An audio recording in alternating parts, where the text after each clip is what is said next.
Soon after independence, Mzee Jomo Kenyatta coined the clarion Harambee to mobilize the population in what he termed as nation building.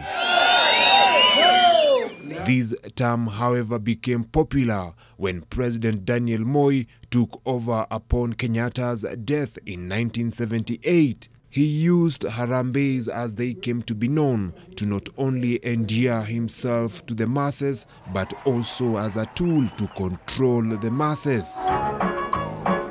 The former president put his own personal spin on the spirit of Harambee. Such fundraisers became a near weekly exercise. None of the guests at such functions would contribute more than Moi, even if they could afford to. Even ministers and KANU operatives who presided over fundraisers in different parts of the country had to make donations on behalf of Moi. These marked the beginning of huge donations at Harambees. I would describe him as a very good-hearted person. He is somebody who would like to assist people. He's somebody who would see a poor person and you can see him feel that this person is suffering. He was a very kind man in many ways, personally kind. He was showed, at least to my satisfaction, a sense of sensitivity to other people's feelings. But Moi's perceived generosity was two-sided. While he sought to genuinely help, he was also using it to solidify his political power base. Having come into power with an insignificant power base, popular appeal only was not enough for him to retain in power. Moi began rewarding loyalty. Moi perfected the act of receiving delegations from across the country at State House as a technique of political mobilization. These visits were termed by the goers as going to State House to eat ugali.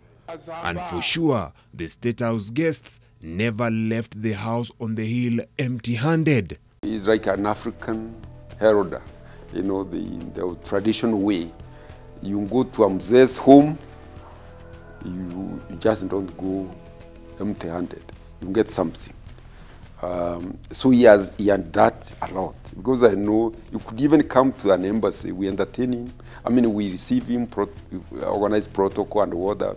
At the end of it, he would tell us he could leave a little money, organize something for the staff. But such visits were seen as the self-proclaimed professor of politics strategy to conquer his opponents. In 1992, veteran opposition politician Martin Shikuku secretly visited Moi at State House just 7 months to the general elections. A visit that Shikuku finally admitted and claimed he had just visited Moi to eat ugali. The admission worsened Shikuku's relationship with his opposition peers, who termed him as a KANU mole, a move that is believed to have significantly weakened the opposition and contributed to Moi's final victory in the return of the multi-party elections. Mwisho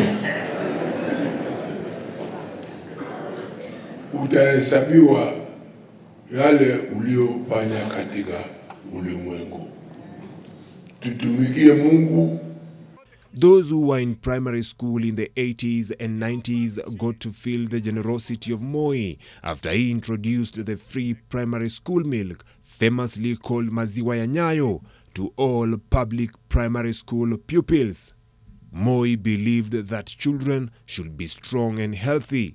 This program endeared Moi to not only the young pupils, but their parents, who formed a critical voting bloc for him. But Moi's generosity in terms of donations and rewarding his loyalists was seen by others as a form of corruption. Over the years, Moi has been accused of rewarding his loyalists with public land, properties, and jobs in public offices without merit. His culture and Moi's administration the perception of being a less than honest one. A report by international risk consultants Kroll that was commissioned by his successor Mwai Kibaki to investigate claims of corruption carried out by Moi's regime